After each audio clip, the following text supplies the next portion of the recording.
Hey guys, it's Mike with another Gilded Guardians video. We're on the main account today. Jumping in here, we did open up tier 6 gear last night. So we've got stacked up some tier 6 wood here, some tier 6 stones.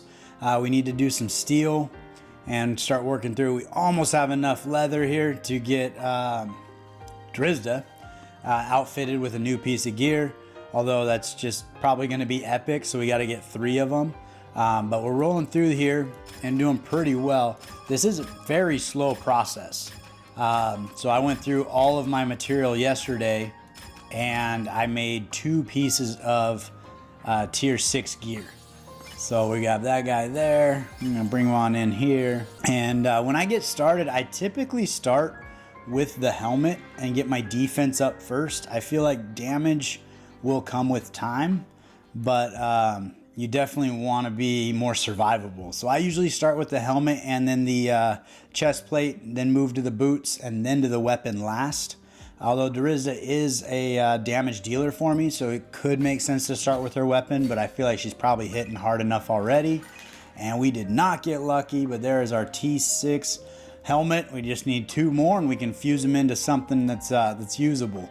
So that's what we got going on the tier 6 gear. So I did get 2 legendary hats yesterday. I initially forged 2 epic hats, and then on the 3rd one it actually ended up being legendary. So he ended up with a legendary T6, and then I think we got it on Grizel. Yeah, because it matched her affinity for that secondary piece. So we got a little bit lucky there. But we are slowly outfitting all of them. I did go back and rebalance. I talked about rebalancing the account, and I put everybody on level 130, and I didn't do nearly as well. So then I took Grizel down to reset her and put all the scrolls back into TianLong and got him up to 160, and then started building Grizel again. So she's not quite to 100, but I'm gonna keep pushing her on until she's at 130. But that has been the most successful for me, is keeping TianLong pretty far out in front. In adventure mode here, we did make some headway, which is why we unlocked the tier 6 gear. I think it was when we finished Cathedral. We got it, but then we also made it through the Forbidden Library. I haven't done any of the challenges yet, but I did make it through the Forbidden Library and then through the first battle on the Chamber of Focus. So I'm hoping today I can actually wrap this up. I think I should be pretty close. If I can get another piece of gear or 2 in the tier 6, then that should be pressing the account on pretty well. I do have these stacked up. So I have 5 of the level 3 secondary items, and then I've got 25 of level 2 and 828 of level 1. I did go through about 400 of these chests last night, making those 2 pieces of gear and stacking up those secondary resources that you saw. So you do go through a lot of these in order to make this new gear, but it seems like it's definitely worth it. We got a pretty substantial gain. And then as far as the gear goes at this point, I can start working towards matching it to my champions, getting into the blacksmith, taking care of some of the secondary stats if they don't match what I want. Ideally for him, I would be looking at a crit rate. This one does not match his affinity, so I probably won't spend too much energy on it yet. This would fit on a Nara if I decided to build a Nara, but it is also only a 12%. So I don't know that I want to invest a lot of resources into it, because ideally now that I'm on the tier 6 gear, I want all of my pieces to be 15% eventually. Obviously it's going to take some time, but it gives me something to work towards. And I think ideally you start working on everything being 15% and matched to your champion, and you're going to see that your account is going to be significantly better if you're able to do that over time. So I have been asked a couple times what my daily routine is. I think we go through it on the free to play, but I was going to touch base with it here as well. Every day I craft all of the crafting energy. So I buy everything it allows me to buy and I craft it, mainly to gain resources for upgrading gear, as well as we get these bonuses in the chests here, and obviously our commander rating. We get 30 experience every time we craft a piece of anything in here. So you get this 30 experience. So it's actually one of the best places to get energy or experience in the game. So I do that every single day, go through all of that energy. Then from there, I go into adventure mode. I have unlocked quite a few of the challenge 3s. So I go through every level and I sweep challenge 3s. All of the ones that I can sweep.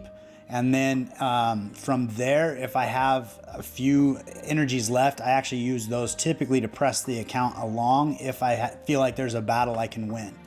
So currently I have all challenge 3s done up to this point. I was unable to beat this yesterday. I might give this a shot and see if we can get it done, but it didn't look like I had a chance. So I wasn't super hopeful. I need to get a couple more pieces of gear on my champions.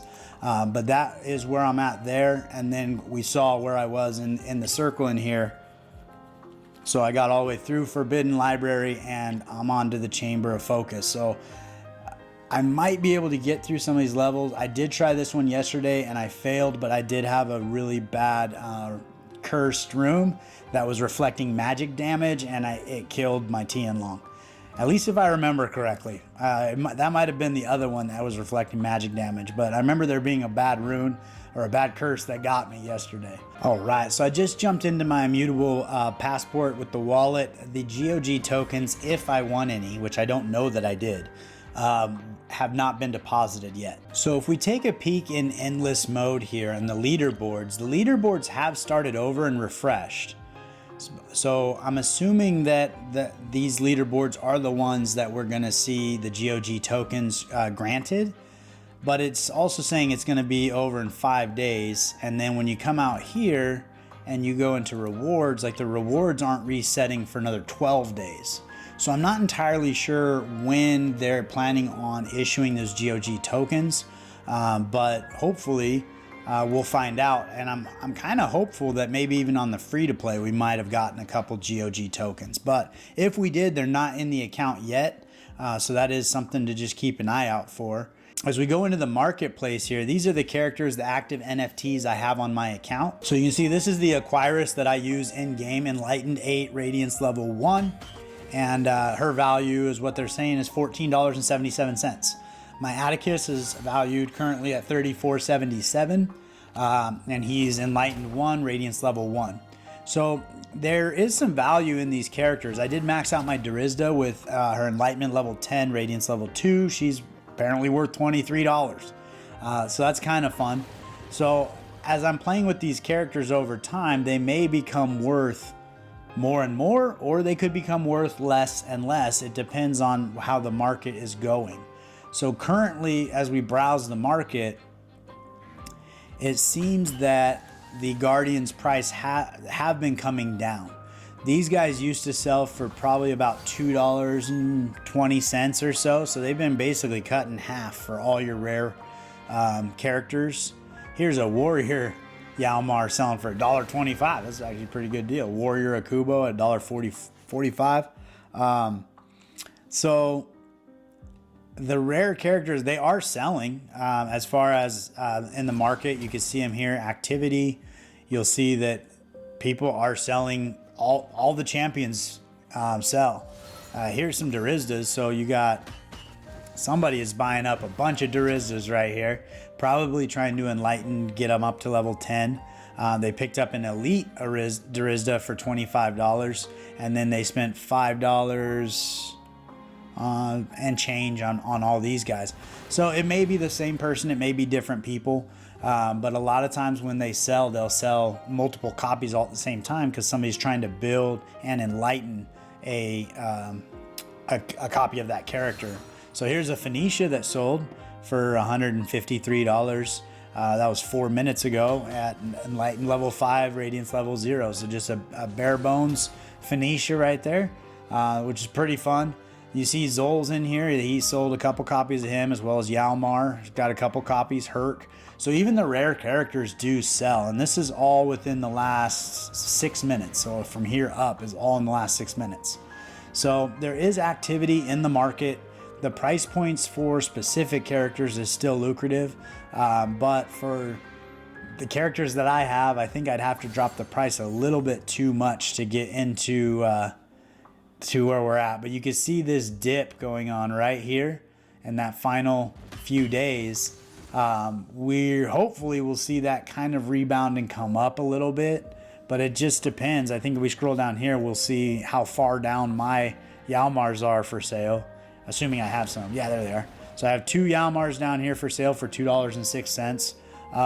But for me to break even on this Yalmar, I need to make at least $1.70 because of how I picked up my Ascension Scrolls. So selling way up here at this price doesn't really make a lot of sense for me.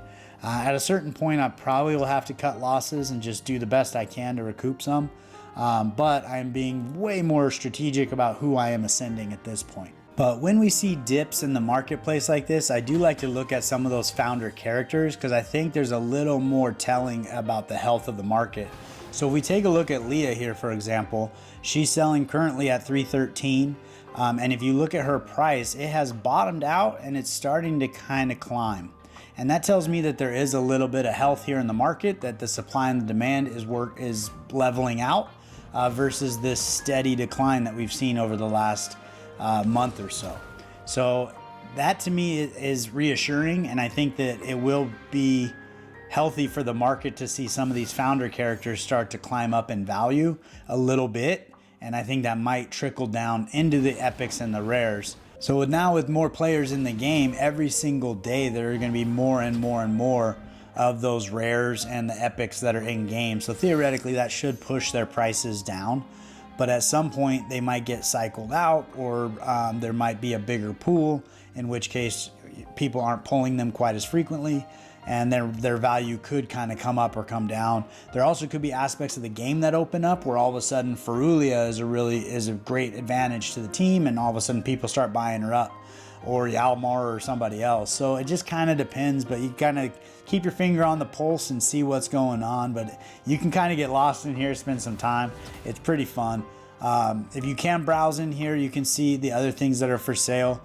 With Guild of Guardians, you have pets, other art and avatars. I haven't really messed around with art and avatars. In the other category, we've talked about cracked hearts. We've talked about the energy token. There's also the prayers you can pick up to take to the altar of sacrifice. I have heard there's going to be a limited quantity of cracked hearts that will ever be able to be minted from the altar of sacrifice. And I think that might be true for the tokens as well. But they are basically an asset that you can pick up and help your account along. On the pet side of things, I haven't really messed around with that too much. I know that when you equip them, they add certain benefits, like you might get a little more gold when you're doing dungeons, or maybe more experience, stuff like that. But this is where you would pick those up. I'm assuming at some point they're gonna bring these in game and teach us how to use them. But maybe it's just going to be a pay to play kind of thing. So I think we will jump in the Deadlands here, and we're going to try challenge 3. This is the last challenge I need for this entire segment. I got one more try at it today. I'm trying to remember. I think I got a reflected magic damage in here, and that's what ended my run very early last time. But we will see if maybe today we get a little more luck. We got there. We're going to go bam, bam, and bam. And we are going to get started. So hopefully we can get through this. There'd be one more challenge 3 that I will be able to sweep every day. And eventually you get to a point where the energy that you get in a day, you can only sweep challenge 3s. So I'm kind of looking forward to that. But currently I'll sweep challenge 2s as well. I just want to make sure that I'm getting as many of those resources that I can. So this here is your magic where every 10 seconds reflects 25% magic damage. So it's not actually reflecting magic damage. It's only every 10 seconds. This guy here is going to be pretty rough at when they fall below 50%. They recover 20% and become invincible for 5 seconds. So I think I'm going to go with that occasional magic damage reflection and hope for the best. And really the magic damage in this team is really coming from TianLong, so as long as he can stay healed up, then it shouldn't be too bad for me, but it just kind of depends. It's one of those RNG things that may or may not work out, but we got our auto ability on, fell victim to that earlier. So that knock up and stun ability for this guy is pretty brutal. We were losing a lot of health. Oh man. So hopefully, nope, we lost everybody. So that's pretty much what I remember from yesterday. It's just a lot going on in that room that I don't know. It doesn't really make sense to me. There's one person on my team that is not over the 120 power that they're saying they recommend for that. It could just be it's a really rough matchup for me, but my TianLong's on level 160. All my other characters are at 130, and then my Griselle, I think she's on 93 because I'm trying to build her back up. But there's something about that room that just doesn't match up well for my team. Let's jump in here and see if we can press the account along in Chamber of Focus.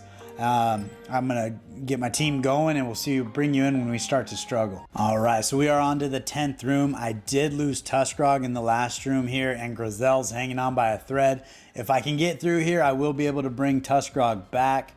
I'm assuming I'm probably gonna lose Griselle, but we'll give this a shot and see if we can get through this room and at least give it a chance on the last room there.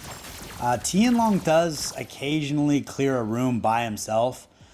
He's pretty advanced in the game for him to be able to do that, but he has healing in his kit as well as an AoE ability that really helps him out. Surviving allies gain 10% was lost. We only have one battle left, so that doesn't matter. All right, here we go. So we are going to bring Tuskrog back, and the reason for that is just give the back line a little bit of time. They'll probably walk right through him because he comes back at 50% health, but that might just be enough time for the back line to get to their ultimate abilities a couple times and be able to get through it. So we will see. Again, I mean, the level is 122 and all of my players are well past that with the exception of Griselle. I have made the mistake of reviving somebody and not bringing them back into formation. So that's unfortunate. If you remember not to do that, that's a good idea. But we're going to go ahead and get started here and hope for the best. We'd like TianLong starting out with his AoE is a great start. We'd like to, yeah, Tuskrog didn't even make it to his stun ability. So hopefully we can get through some of these folks. It's actually looking like we might get it. We got TianLong and Darizda going. We got one left. We got it. All right. So we were able to get through that room. Maybe we could press on, although that was pretty, that was a nail biter. So I don't know that we have it to get through the next room. But the next room does clear the dungeon, so that would be a huge win. I feel like we got to try. All right, so we're only on room 3, but these are the rooms that are supposed to make you feel really good about life, and I'm already taking some damage, so I'm a little nervous. I did pick up Respite, which is 10% healing at the beginning of every battle, which could be really helpful for us. But that room went okay. That one built some confidence, so maybe we will give this a fighting chance. But it was looking pretty rough there for a minute. This would be a good one. I have 4 Hydras. So yeah, we're going to grab that and get extra 20% defense. That'll help us stay alive longer as well. Oh man, that was a rough room. That was a room right after the healing tree. I think we talked about it before. They usually get you really good with that room. Ooh, spiderweb. We'll grab that. I don't think we have a prayer, but we'll take spiderweb. So TianLong was able to wrap that room up, but all 4 of our characters died right there. So that was unfortunate. I don't think it was a particularly nasty curse. It was one that did like true damage for 20% of damage or something like that for 6 seconds or over 6 seconds or every 6 seconds. I don't know. Something like that. So, I mean, it wasn't a good one, but I don't think it was one of the worst ones either. So we are moving into that 13th room. Next is a healing tree and then the 15th room. So if we happen to get through here, we could bring somebody back theoretically. Everybody is spiderwebbed. So we got some damage going. He cleared that room. So that is the beauty of his AoE ability, and he does more damage when he does have full health. So he can do a lot of work for you. I think we're going to go with well rested. And I think our best course of action is probably going to bring back Tuskrog. This one's pretty bad here. Enemies deal 50% of their damage as true damage. So the best I can tell you on the true damage, I think it basically ignores all defense. So half of what they hit you with is going to be just pure damage, which is not good, obviously. 15 seconds after battle start, all guardians suffer curse and receive damage over time. So I don't think we're going to last 15 seconds, so that one probably is not a big deal. But that first one's pretty brutal, so we'll see if we can get through it. But we'll put Tuskrog back in the front, and he'll summon his wolf. And I always like these videos, because this is the last fight of the last room. So it's kind of fun to see. This is pretty cool. Pretty cool. I am feeling less and less confident with every passing second. So come in here with TianLong. All right. We're going to grab our formation, throw Tuskrog up there. Come on, buddy. Hold down the fort. We're going to give this a go and see what happens. TianLong is on level 160, starting out with the AoE ability. Forgot we had the spider web. That's a benefit. This is not looking good. So they got us. They got us good. I do have some work to do, so I will keep working on the gear, get some more T6 gear. So that's what I got for you today on my main account. It's kind of all over the place a little bit, but it's just kind of a quick update on what's going on the main account here. So I appreciate you spending the time with me. We are working up towards those 500 subscribers where we will be giving away an NFT character. So if you haven't liked and subscribed, please do so. It means the world to me. I can't wait to give that NFT character away, and I look forward to seeing you next time.